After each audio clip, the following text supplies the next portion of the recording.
Ada satu pertanyaan bahwa apakah manusia itu bisa melihat jin? Kalau ukurannya manusia itu bisa melihat jin, tentu bisa. Kenapa? Kita sampaikan dulu bahwa Nabi Allah Sulaiman alaihissalam diberi kemampuan oleh Allah Subhanahu wa ta'ala untuk dapat bisa melihat jin. Bahkan pimpinan Raja Jin pada saat itu pun Nabi Allah Sulaiman mampu mengetahuinya, dan tentunya beliau mengetahuinya dalam keadaan wujudnya tadi tersebut, wujud yang aslinya. Nabi Sulaiman bisa mengetahuinya.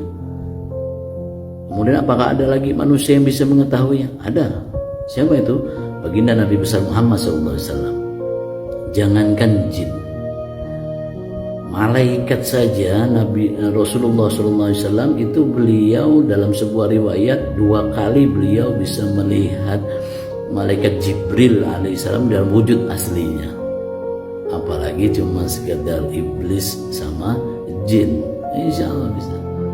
Nah, jadi ada orang-orang tertentu yang Allah berikan beliau kemampuan untuk dapat melihat jin. Siapa lagi setelah itu?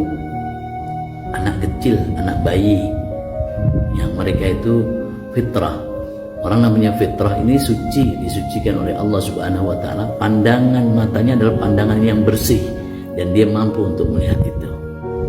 Nah, siapa lagi mereka lagi yang bisa diberikan kemampuan oleh Allah Subhanahu wa ta'ala untuk melihat jin tersebut? Para wali-wali kita.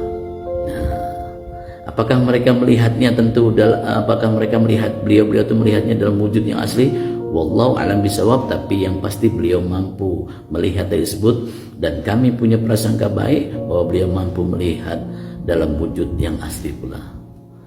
Insyaallah bagian daripada cara Allah untuk memberikan kenikmatan kepada para wali-wali tersebut, agar kemudian bisa menjadi hikmah buat beliau tadi tersebut, serta bisa memberikan pelajaran, menyampaikan itu semua pelajaran kepada kita semuanya. Insya Allah saudaraku semua. Jadi sebenarnya pembahasan seperti ini tidak begitu penting banget sebenarnya. Melihat apa tidak melihat itu sudah penting, tapi ketahui bahwa setiap tempat itu pasti ada penghuninya. Setiap tempat itu ada yang menempatinya. Contoh pohon besar, kolam, rumah, kemudian di mana saja mereka bisa bertempat tinggal. Namun tentunya kita sadari dan kita pahami bahwa jin tadi tersebut, dia ada yang beriman dan ada yang kafir. Berimannya jin tersebut sebagaimana layaknya manusia, mereka juga menyembah Allah Subhanahu wa ta'ala, mereka juga mengabdi kepada Allah Subhanahu wa ta'ala. Dan kemudian kafirnya jin tersebut ya seperti manusia yang lainnya juga, mereka tidak beriman kepada Allah Subhanahu wa ta'ala. Nah, jadi semoga apa yang saya sampaikan ini bisa jadi kemanfaatan dan kepada semuanya.